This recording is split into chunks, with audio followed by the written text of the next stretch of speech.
Muchísimas gracias por continuar con nosotros en este segundo día. Arrancamos con una segunda conferencia. De nuevo, vamos hasta nuestro set con nuestros compañeros de Aguacán. Adelante. Agradecemos a todo el público que se encuentra con nosotros en este foro por el Día Mundial del Medio Ambiente. Y nuestra siguiente presentación es el ingeniero Raúl Almeida Jara.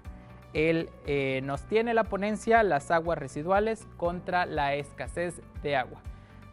No sin antes mencionar la semblanza del ingeniero Raúl, quien es director general de la empresa consultora Centro de Servicios e Ingeniería, con amplia experiencia en temas relacionados con los procesos de tratamientos de aguas residuales, tanto en las áreas de diseño e ingeniería, así como en la construcción, equipamiento y control de la operación.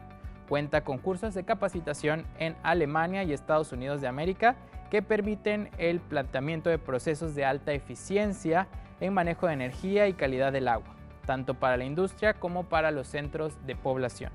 Desde abril del 2002 y hasta noviembre del 2006 fue director general de Desarrollos Hidráulicos de la Comisión Estatal del Agua de Guanajuato. Queremos darle la bienvenida a este foro, ingeniero, y le damos la palabra. Pues bueno, yo agradezco mucho la invitación de parte de Aguacán para la participación en este foro. Creo que el agua tiene un valor sustantivo y sustancial para el ser humano. Los profesionales que nos dedicamos a esto del agua potable y saneamiento, nos complace mucho el poder compartir algo de nuestra experiencia y bueno, tener el contacto con los usuarios. El tema del que les voy a hablar es acerca de las aguas residuales en comparación con la escasez del agua, si hay alguna relación entre estos dos factores. Como sabemos, en este ciclo estamos tratando lo referente a la restauración de los ecosistemas. Y bueno, dividir esta presentación en 7 partes que vamos a ir desglosando para llevar a buen puerto este mensaje que les quiero transmitir. Estamos hablando de un concepto que se le llama escasez, y cuando hablamos de escasez tenemos que remitirnos a lo que se refiere a los valores de mercado. De repente hablar de agua y hablar de cosas de mercado, de economía, pareciera que no se relacionan, pareciera que no tiene un sentido, pero la realidad es que tiene muchísimo que ver. A final de cuentas, la naturaleza, el mundo, el planeta, nos aporta como seres humanos un bien, y vamos a decir, hay una oferta de agua. De acuerdo con la cantidad de población, de acuerdo con los usos que le demos al agua, nosotros le generamos una demanda. Entre mayor sea la demanda, pues por supuesto el precio va a subir. Entonces, a final de cuentas, el agua, que es un bien común, tiene que ver con las leyes de la oferta y la demanda. Si hay entonces abundancia de agua, el precio puede ser muy barato. Si hay escasez de agua, el precio, el costo puede ser muy alto. Entonces tenemos que remitirnos a eso. Si hay una escasez, entonces el precio que paga la población puede ser muy alto. Como anécdota, una colega por ahí platicaba en una estancia que tuvo allá en un país de Asia. Le tocó una escasez de agua impresionante allá en Turquía, y resulta que no había agua en el hotel. Tuvo que comprar una cubeta de agua en $20, y por supuesto, con esos costos, esa cubeta de agua pues la hizo rendir, dice ella, para dos baños, ¿no? Entonces, cuando el bien es escaso, los precios son muy altos. En nuestro caso, lo que estamos hablando para México, pues somos un país deficitario en agua. Si vemos la disponibilidad de agua del año 1950, pues nos decía por ahí la Conagua en los historiales, cerca de 18,000 metros cúbicos por año por cada habitante teníamos. La proyección para 2030 es que sean 3,800 metros cúbicos por habitante por año. Aparentemente 3,800 metros cúbicos pueden ser suficientes, adecuados. El problema es la distribución.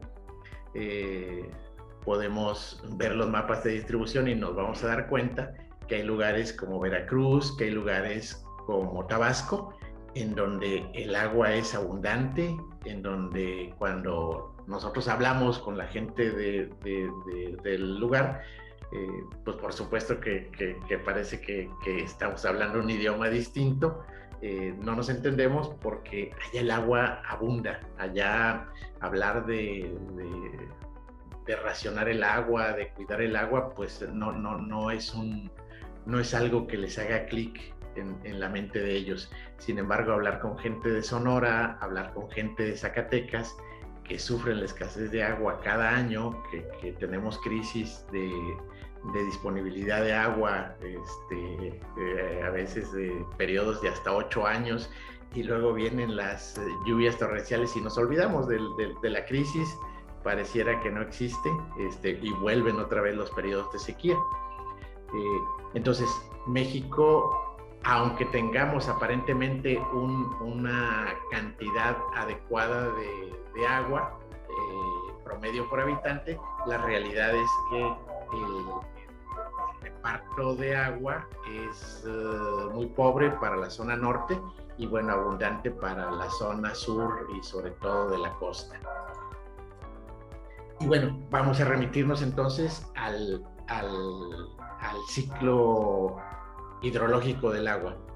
Si nosotros, desde la primaria nos enseñan en ciencias naturales esto del ciclo hidrológico del agua, nos hablan de el agua en los océanos se evapora, se condensa, estas nubes avanzan hacia dentro de tierra, se precipita, esa precipitación genera escorrentías, produce el río, el lago, las lagunas, una parte se infiltra, etcétera. Todo esto que nos hicieron ver ya desde la escuela primaria, la secundaria. Y bueno, podemos apreciarlo y darnos cuenta, pues es muy interesante lo que mantiene la vida en el planeta. Y hasta ahí lo vemos maravilloso, ¿no? Lo que nos regala la naturaleza. Pero cuando nosotros metemos el factor humano, ya tenemos un componente distinto.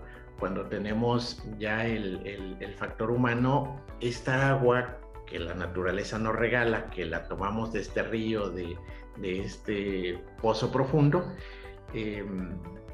nosotros la utilizamos para la regadera, para darnos una ducha, la utilizamos para lavarnos las manos, la utilizamos para preparar los alimentos, la utilizamos para lavar nuestra ropa, la utilizamos para lavar los trastes, los utensilios de cocina, y esa agua nos olvidamos de ella como usuarios.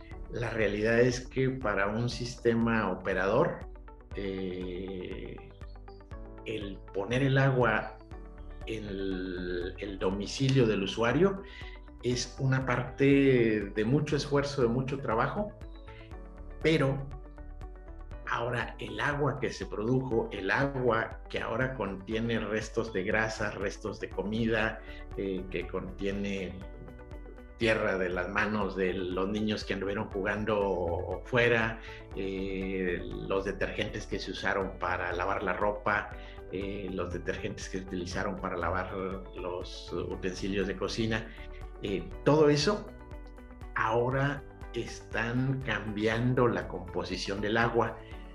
Si nosotros la regresamos hacia el río, hacia la laguna, con todos estos componentes, tristemente se hace en algunas partes de México, afortunadamente ya cada vez menos, pero si se regresa así, pues lo que va a suceder es que el ciclo del que estamos hablando se corta.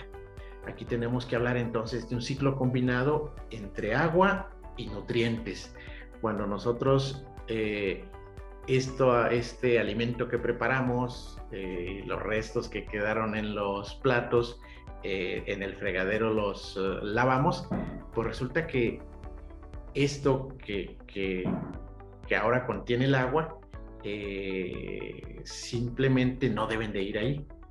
Si lo regresamos al ciclo con estos componentes, vamos a tener un problema severo de contaminación. Y entonces resulta que después de este río a donde nosotros descargamos nuestras aguas sin tratar, alimentan en 5 o 10 kilómetros a otra población, y esta población ya está sujeta no solo a agua sucia, sino a el riesgo de enfermedades fuertes.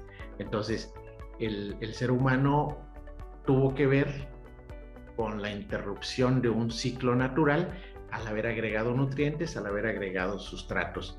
Y no es que esté mal, estos alimentos, estos nutrientes le sirven al suelo, pero no le sirven al río.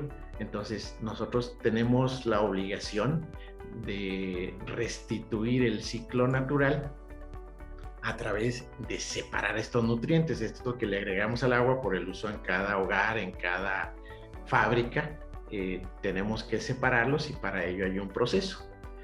También es importante hablar, no nos corresponde, hay otra parte de flujo de nutrientes en el medio natural.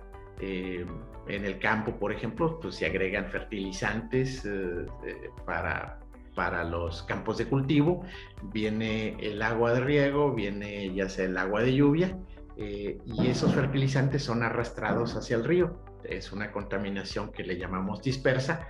Bueno, no es materia de esto, pero en el caso de las ciudades, en el caso de los centros urbanos, de las fábricas, sí tenemos una responsabilidad sobre esta gran cantidad de agua. Si entregamos 1000 litros de agua a una industria, esos 1000 litros los vamos a recolectar con un poco de pérdida, pero con una gran ganancia, que es la materia orgánica, materia inorgánica que se le agregó. Estamos obligados entonces a proporcionar un tratamiento. Recapitulando, necesitamos entonces hacer una separación de esos sustratos que agregamos. Para ello hay procesos de tratamiento en los cuales nosotros como seres humanos aprendimos de la naturaleza. La naturaleza ya los había diseñado previamente. Cuando el agua que generaban aquellos centros de población, aquellas aldeas, las señoras iban a lavar al río, se daban cuenta de que esta agua que generó este pueblecito, esta aldea, generaba un río un poco sucio. Después de 5 o 10 kilómetros el agua estaba otra vez totalmente cristalina, totalmente, vamos a decir, restituida. La cuestión es que estos 5 o 10 kilómetros con una población de 1000 habitantes, 500 habitantes, era suficiente. Pero cuando tenemos centros de población como Nuevo León, Monterrey, con más de 4 millones de habitantes, pues por supuesto que ya no va a suceder ni en 5, ni en 10, ni en 100 kilómetros, ¿no? El río necesita un tiempo mucho mayor para lograr esa autodepuración que tendría que hacer. Entonces, aquí lo que tenemos que utilizar es la ciencia y la tecnología que hemos desarrollado los seres humanos para lo mismo que hace el río, hacerlo dentro de una instalación que le llamamos planta depuradora de aguas residuales, planta de tratamiento de aguas residuales. Aquí en el proceso de tratamiento nosotros lo que diseñamos es un sistema para ir separando por partes, primero lo más grueso en un pretratamiento, después lo que está un poco más sencillo por simple sedimentación en un sedimentador primario, después lo que ya es muy fino, lo que ya se disolvió, los azúcares que difícilmente se separan, tenemos que utilizar agentes biológicos. Se utilizan normalmente cultivos bacterianos, se les llama los activados o lechos bacterianos, que es lo mismo, la misma lamita esta que se pega en las piedras de los ríos. Aquí hacemos que se pegue en un medio plástico para que logre sustraer estos compuestos orgánicos que contiene el agua, y luego en un sistema de sedimentación logramos quitar las bacterias. Finalmente agregamos cloro, un sistema de luz ultravioleta, para poder asegurar que la pequeña cantidad de bacterias que logre separarse en el sedimentador y vaya en la corriente de agua ya tratada, no vaya a generar una enfermedad más adelante a los demás usuarios. Entonces, el proceso de tratamiento es un proceso que cada vez se ha hecho más complejo, porque si es para un centro de población, bueno, la concentración de contaminantes llega a ser alta, porque la escasez de agua es fuerte, y entonces la misma cantidad que genera de sustratos un ser humano es la misma, así la genere en 100 litros o en 300 litros. Claro, si la genera en 300 litros, el agua residual va a ir diluida. Si la genera en nada más 100 litros, el agua va a ir bastante concentrada, al triple, vamos a decir. Entonces, este es el esfuerzo que se tiene que hacer en el tratamiento de aguas. Vamos enfocándolo así. Necesitamos todo esto que se agregó en la cocina, en la regadera, en las tarjas, en los lavabos en nuestra casa. El organismo operador tiene que juntar todas esas aguas que ya se contaminaron, y hay que separar todo eso que ya se le agregó en la casa. Es un esfuerzo monumental, es un esfuerzo de bastante trascendencia, porque si no lo hacemos correctamente, hacemos esto que estamos hablando, rompemos el ciclo hidráulico. Entonces, es fundamental. Si nosotros podemos hacer la separación de los nutrientes, la separación de los sólidos que se agregaron, podemos hablar de que restituimos el ciclo hidrológico, y entonces podemos tener una disponibilidad adecuada de agua. ¿Por qué? Porque al tener fuentes contaminadas, tenemos que buscar una fuente que no esté contaminada, que por supuesto va a estar a 30, a 50 o a 100 kilómetros de la población. Digo, nos ha tocado ser consultores en lugares, por ejemplo, Matehuala, San Luis Potosí. Sus fuentes de agua están a más de 100 kilómetros, vienen desde un municipio que se llama Cerro de San Pedro, y conducir agua por 100 kilómetros, bueno, pues es extremadamente caro, ¿no? Por supuesto, la gente de Matehuala, cuando hablamos de tarifas de agua comparadas con lugares como Veracruz, en donde la abundancia es muy alta, pues no hay punto de comparación. Regresamos a lo mismo, ¿no? Las leyes del mercado, oferta y demanda. Pero bueno, aquí es importante también que fijemos un siguiente punto. Además de la obligación de tratar el agua para restituir este ciclo hidrológico del agua, debemos de plantear un punto que es fundamental como seres humanos. Hay un libro muy interesante que publicó la UNESCO, se llama Agua y Ética, Water and Ethics, de la autora es una brasileña, Mónica Porto.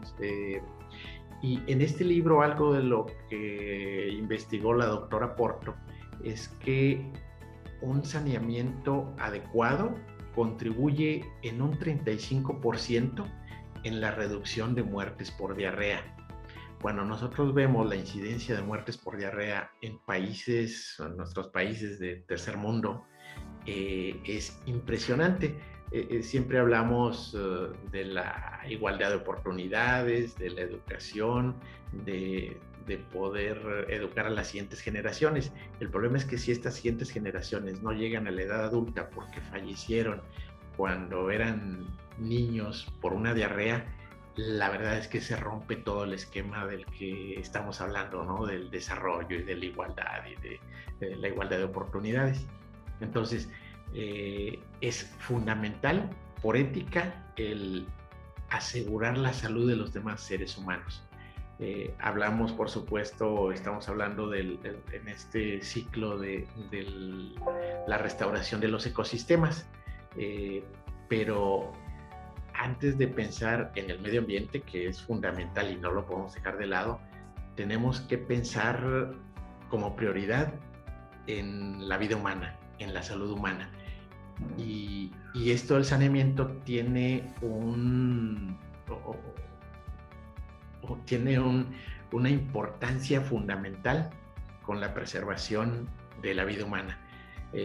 Normas de higiene adecuadas, digo nada más para complementar los datos, normas de higiene adecuadas nos reducen muertes por diarrea en un 33%, según el trabajo de Mónica Porto. Suministrar la cantidad adecuada de agua reduce la posibilidad de diarreas en un 20%. Entonces se dan cuenta, el tener un saneamiento adecuado es lo que más nos ayuda en salvar la vida humana, sobre todo de poblaciones en condiciones precarias. Es fundamental entonces para poder hablar de un país en condiciones equitativas, en condiciones de igualdad, en condiciones de desarrollo, el llevar a cabo un saneamiento adecuado. Y bueno, de verdad agradezco mucho esta oportunidad de poderlo platicar con ustedes. Mis conclusiones de este tema del saneamiento versus escasez, tenemos que rescatar, yo lo resumo en 5 puntos. El primer punto es que el saneamiento tiene como principal objetivo el salvar la vida humana. No podemos, por supuesto que tenemos que poner a las especies, los árboles, los animales, etcétera, pero la vida humana es el principal valor en el que nos tenemos que enfocar.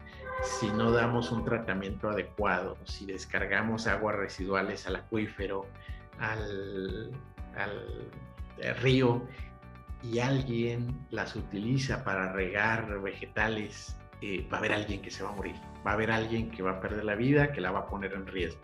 Entonces, es nuestra obligación como profesionales, como personas con ética, darle el tratamiento a cada litro de agua residual que se genera en un sistema de ciudad o de medio rural para preservar la vida humana. Como segundo punto, yo concluyo que si tenemos un saneamiento adecuado, podemos hablar que estamos restituyendo el ciclo hidrológico del agua. Este ciclo que nos enseñan en la primaria, que le vemos muy bonito, como del agua se evapora, genera nubes, etc. Todo esto es correcto, y todo este gráfico que vemos en la primaria es correcto, si el agua que nosotros le tomamos prestada a los ríos, lagos, la regresamos en las condiciones adecuadas. Tercer punto, si este ciclo hidrológico es adecuado, por supuesto que podemos mantener la salud de los ecosistemas, que es lo que estamos celebrando en este evento. El ecosistema podrá mantener esos equilibrios muy delicados si el agua que nosotros tomamos prestada la regresamos en las condiciones adecuadas. Cuarto punto, si tenemos un ciclo hidrológico sano, se puede tener una mayor oferta de agua y por lo tanto un menor costo para el usuario. Creo que es algo fundamental.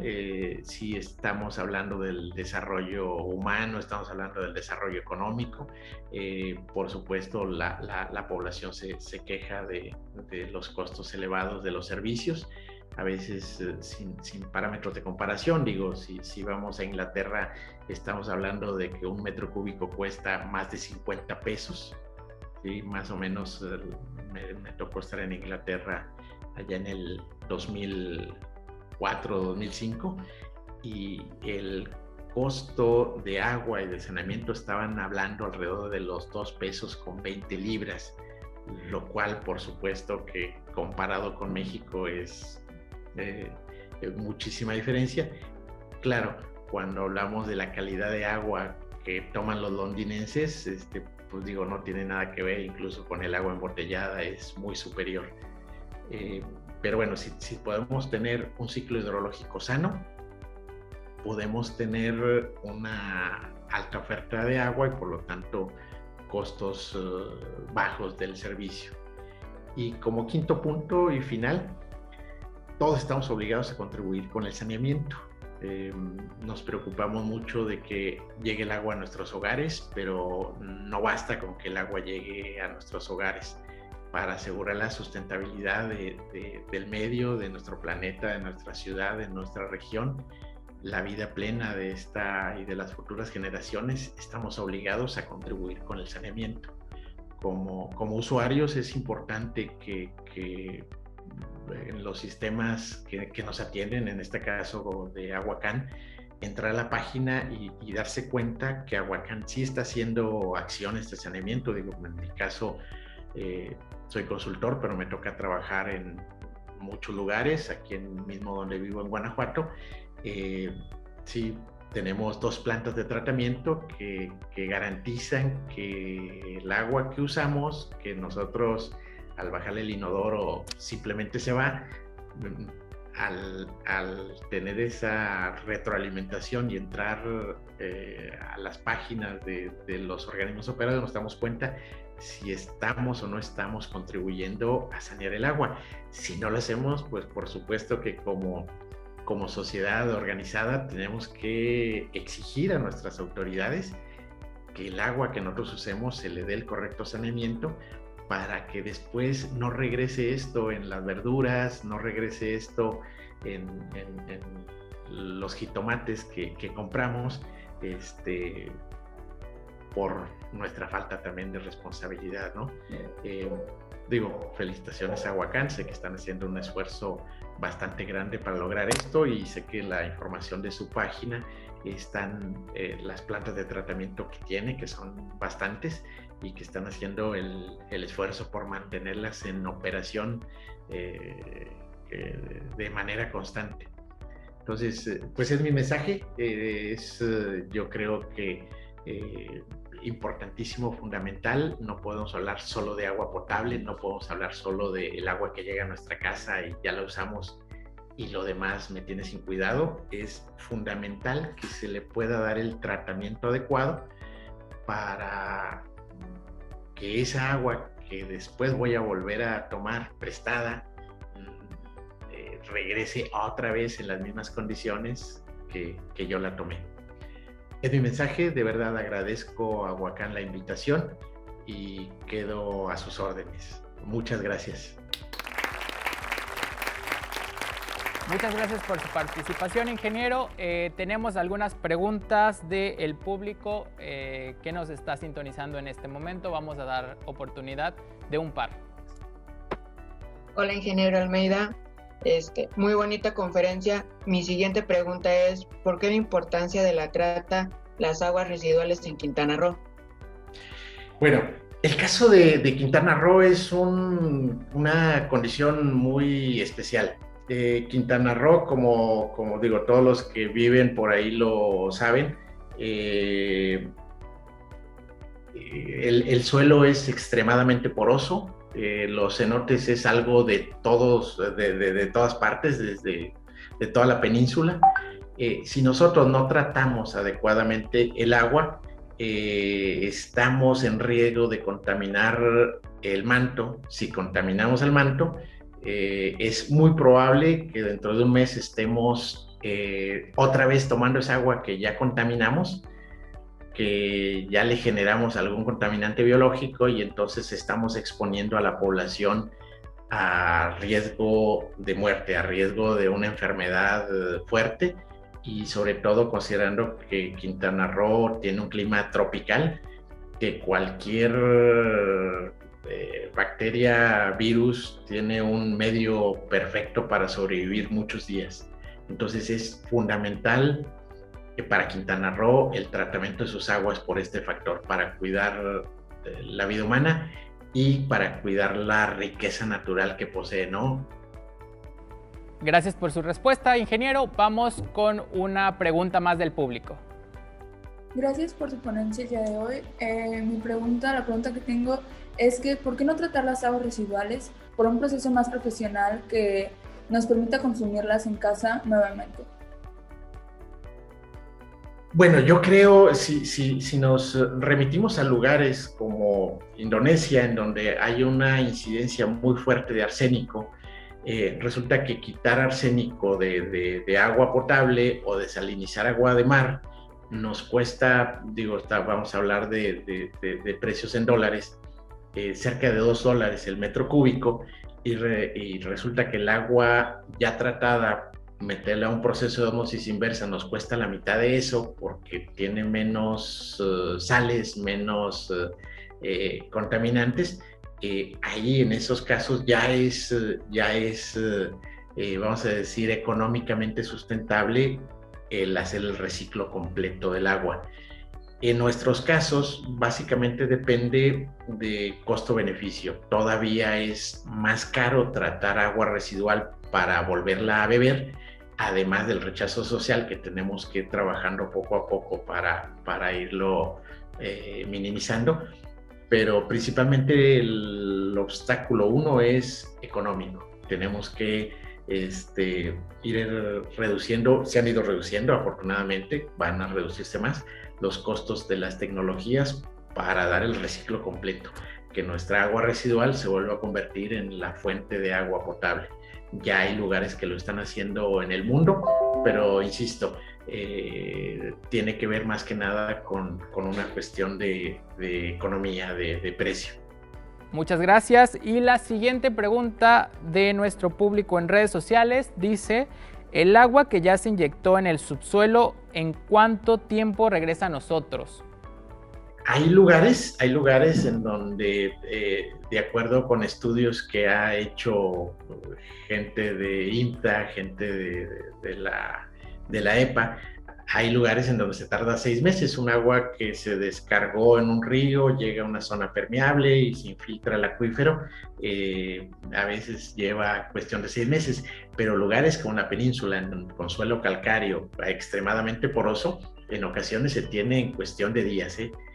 Normalmente para toda la gente que tiene que ver con microbiología, pues hay un ciclo de vida de bacterias y patógenos que cuando menos esa cifra mágica de 21 días se inactivan mucho de los patógenos, pero hay lugares como la península que el agua puede estar en menos de esos 21 días otra vez en el acuífero, y que haya gente que ya la esté succionando desde un pozo profundo. Entonces sí es variable, pero depende básicamente del tipo de suelo. Muchas gracias por su respuesta, ingeniero. Queremos agradecerle nuevamente por su aportación a nuestro foro. No nos queda más que agregar que el cambio está en nosotros, el poder realizar un cambio también en nuestros productos que realizamos o que consumimos en el día a día contribuye al mejoramiento de nuestras aguas residuales y con ello también el tener un futuro en el que podamos utilizar de este vital líquido. No se vayan, sigan con nosotros en este foro y continuamos con más ponencias.